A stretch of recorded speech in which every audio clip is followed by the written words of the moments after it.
I'm Alan Murray. I'm here with Michael Lewis, author of a new book, Boomerang, Travels in the New Third World, probably better known as author of Moneyball these days. But let's talk about your new book first, if Sure. that's okay.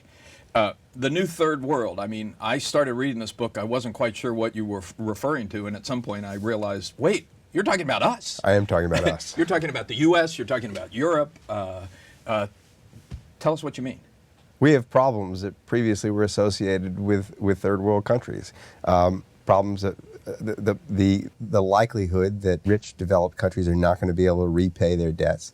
That radical cuts in public services, so you'll have cities and towns, even in America, where you don't have proper police and fire services. But I would add to this an affraying of a kind of the sense of common purpose, a problem with actually the democracy. I want to talk about that, but before we do, are you really saying the United States is a third world country? That California is a third world country? On our way. I think we're going to get there. No, we're affluent. We have the huge advantage of being really rich. But the book takes you to more than just California. Well, you look at Iceland. Well, let me give you an Greece. example, actually. Greece. Yeah. Greece.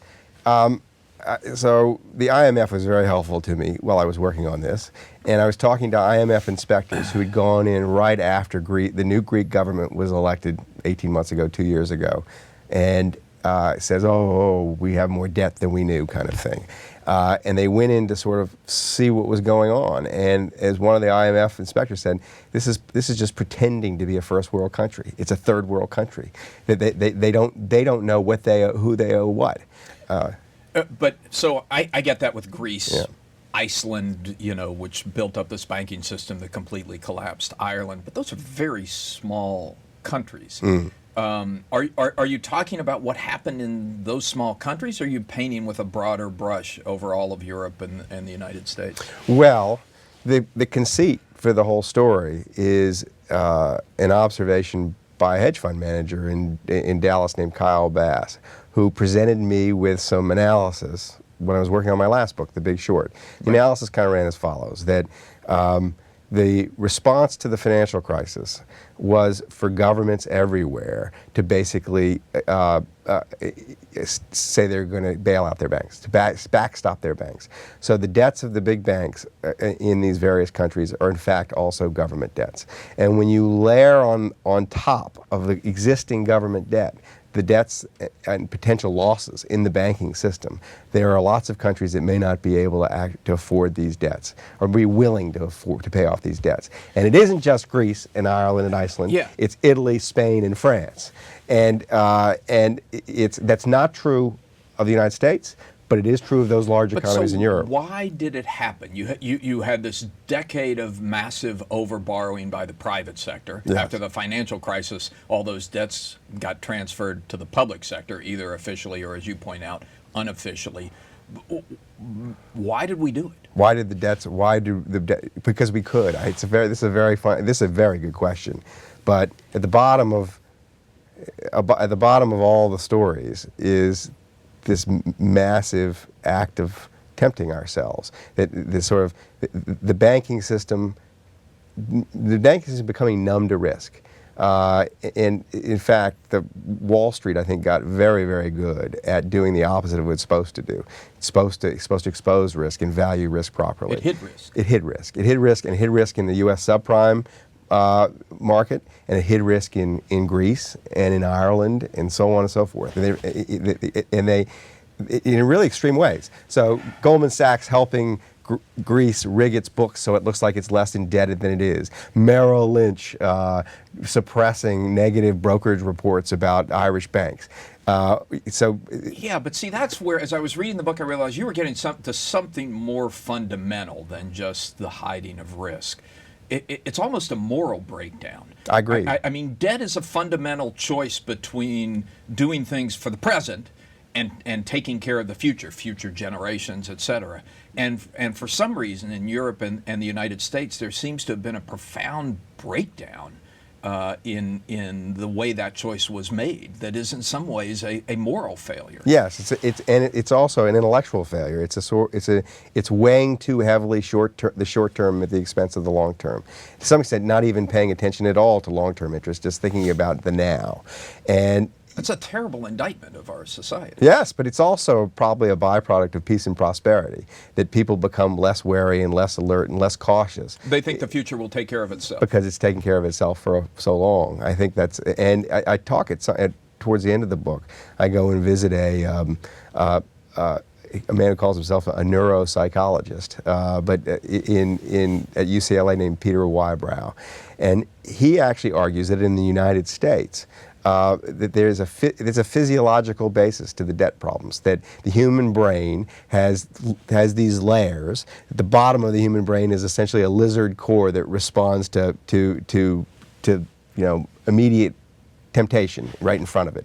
It has no self-control. This is it's the Garden of Eden. No all self, over again. right. No self-control. This part of the brain, and this part of the brain. But that's what civilization is supposed to protect us. Civilization is the brain, is the layer of the brain on top of that that is basically receive less blood flow. But so you're saying it's in some sense a breakdown of civilization. Yeah, I think that's true. I think it's a little strong to say breakdown, because I think what happens is what will happen is that the patterns of behavior that we've been engaged in that are unsustainable and lead to crisis create the pain that's necessary for the other part of the brain to kick in and resolve the crisis. So I think that we'll hit bottom in some sort of way and bounce back. So play that out for me. I have to say, one of the frustrating things about reading the book, you do a beautiful job painting the picture of what's happening in these places where debt has created massive problems, and you do a great job analyzing how we got there.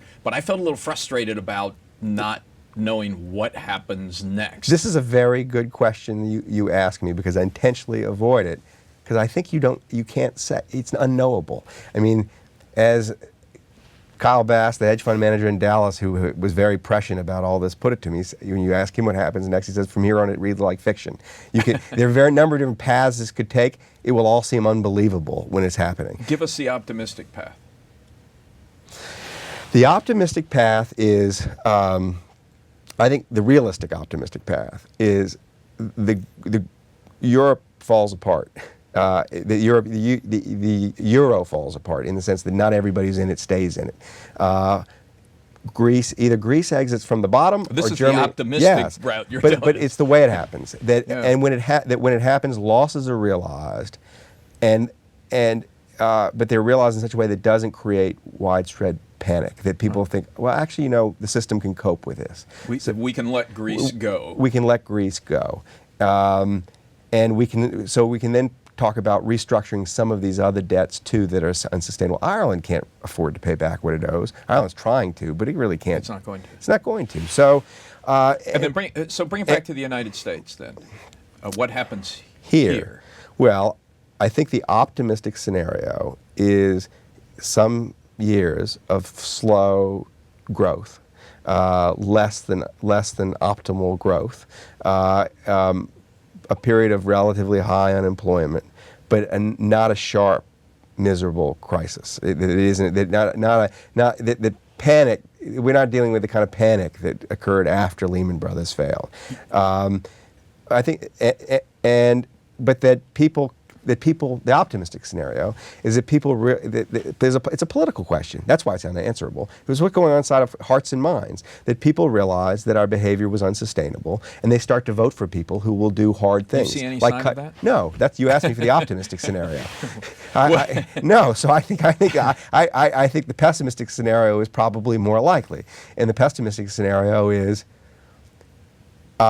shocking acts of financial collapse, banks, cities that wake up the other side of the human brain, and that cause people to say, actually, we better deal with this. Yeah. But there's a requisite level of pain, and we're not there yet. We're not there yet. We haven't hit bottom. No. We need a stronger wake-up call. Yes. Yeah. But the wake-up call we're getting is pretty, not for you and me, but there's, whatever it is, 10% unemployment now in the land. I mean, there are a lot of people who are hurting. It's just sad to say. It's obviously not enough. That's a political judgment. That's a political judgment. That Yeah. seems to be the case. Yeah. So before I let you go, we should talk a little bit about Moneyball. Sure. I haven't seen the movie. I assume you have. Yes, And several what do you times. think? I was amazed how good it was. I thought it was. I was not. I did not hold out hope. I'm Really? Why? Just because you're cynical about the movie industry? Or? No. The Blind Side was a wonderful experience. Yeah. I was cynical about my book as being a movie. I didn't ever see it as You a didn't movie. see it, yeah. It's too complicated. Yeah. It's a story of it, and it's a story about an idea, and a lot of the emotional drama is sort of subsumed under the idea. And I actually told Michael Linton, who is the head of Sony America that owns Columbia Pictures that made the movie, after they bought it, I said, I think you're basically nuts. I can't see this as a movie. I don't know what you're doing. And he said, our people really think it could work. And Brad Pitt really thinks it could work. I said, well, more power to you. But in the back of my mind, I said, one day I'm going to be sitting, if they actually do this, I'm going to be sitting in a premiere, grinding my teeth, being embarrassed by what's happened. Because And that's not the way you felt? I was in awe. I was in awe. I was moved by how good it was because I knew how hard it must have been. And the level of craft is so high, and it's a gas to watch. So what more can you ask? Yeah. Well, congratulations. Yeah. Thanks for coming by to talk to us. Thanks for having me.